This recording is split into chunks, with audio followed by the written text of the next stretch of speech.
Conselho Nacional Eleitoral anunciou o resultado quando tinha 80% da apuração, o Maduro tinha 51%, o Edmundo Gonzalez 44%, e não podia mais alcançá-lo.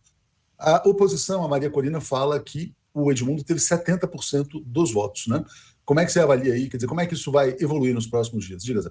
Bom, antes, Léo, me permita fazer uma breve avaliação do que foi a jornada eleitoral. A jornada eleitoral foi uma jornada pacífica. As palavras-chave que foram utilizadas: paz, tranquilidade, ordem.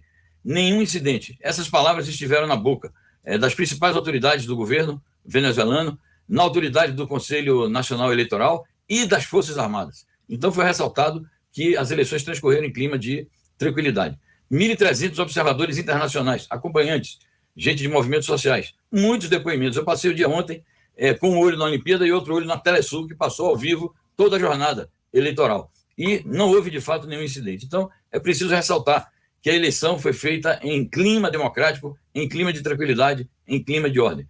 Outra questão que precisa ser ressaltada: não houve boicote, porque em outras ocasiões, mesmo quando a oposição se inscrevia, quando ela via que estava tudo perdido, ela boicotava. Nenhum chamou boicote. As forças todas da oposição chamaram ao voto, conestando, portanto, o caráter democrático, o caráter participativo da democracia venezuelana. Quanto a essa questão do resultado, veja bem, os argumentos da Corina são falsos e fantasiosos. Ela alega pesquisas de boca de urna e ela diz: não, fontes independentes fizeram pesquisa de boca de urna e davam 70% para o Edmundo. Aonde? Que institutos independentes eram esses? Então, um argumento falso. Outro argumento falso, fantasioso: não, mas nós fizemos uma contagem rápida baseada num certo número de mesas e de boletins de voto.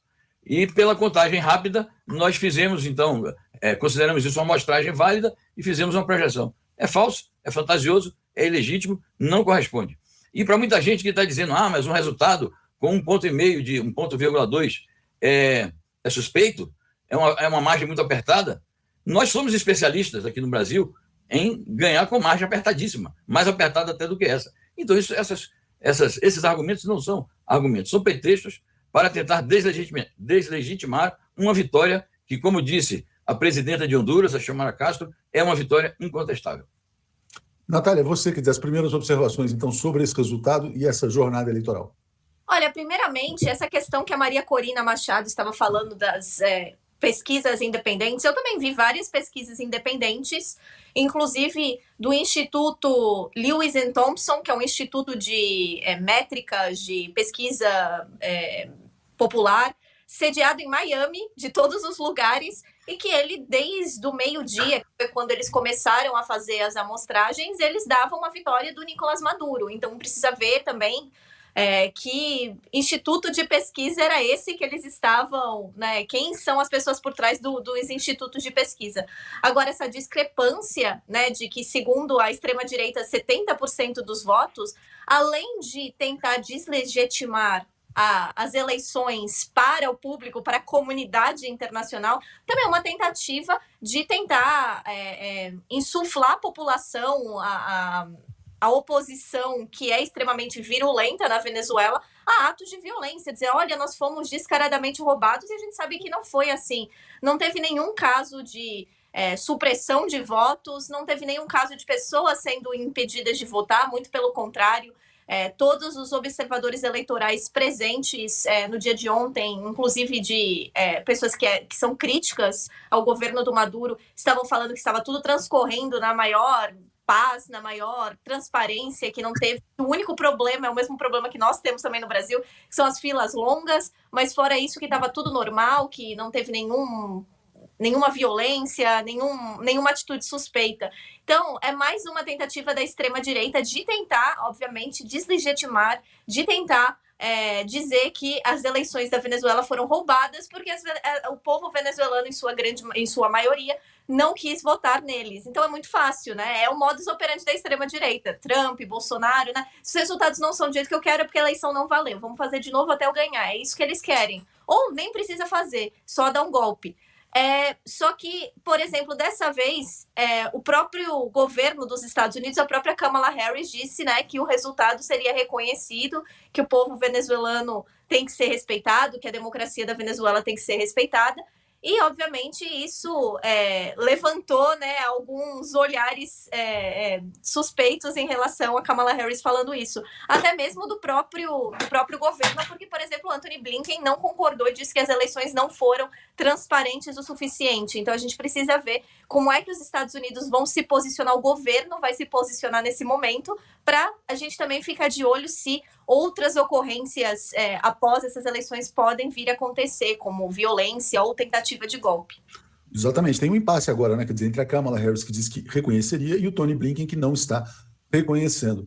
O ato mais grave me pareceu isso aqui, dito pelo Rodney Flores, o comportamento da Argentina. A ministra da Argentina, Patrícia Bullrich, chamou os reacionários para atacar a embaixada da Venezuela em Buenos Aires. Nunca se viu tamanha agressão a uma representação diplomática.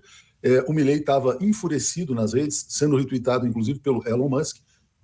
Então, a Argentina realmente é o ponto fora da curva. Deixa eu ler aqui a Maria Helena dizendo: viva o povo venezuelano, abaixo do imperialismo fascista, viva a Revolução Bolivariana.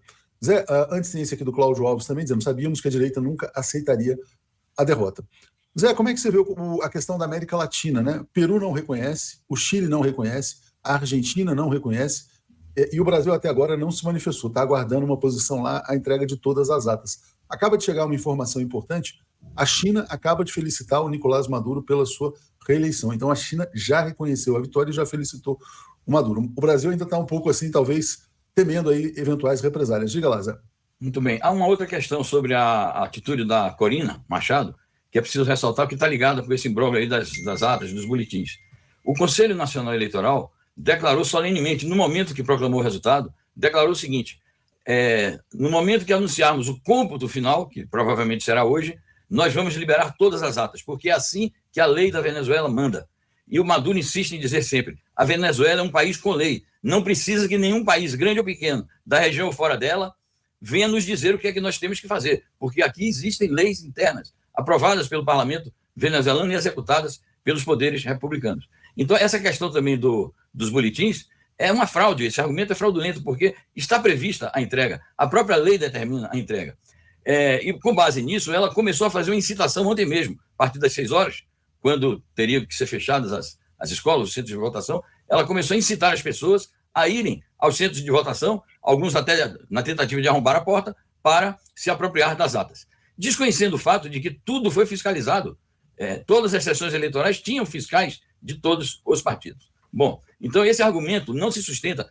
Nós temos que esperar todos os boletins serem entregues para determinarmos se aprovamos ou não aprovamos os procedimentos eleitorais venezuelanos. Bom, sobre os reconhecimentos, de fato, os governos de direita e extrema-direita da América Latina não estão reconhecendo. O mais furioso, como você disse, foi o Milei, que além de ter feito essa agressão à embaixada, realmente as declarações dele, a retórica dele, muito inflamada, então é bastante provocativo, e ele pode estar querendo criar algum incidente mais grave com a Venezuela.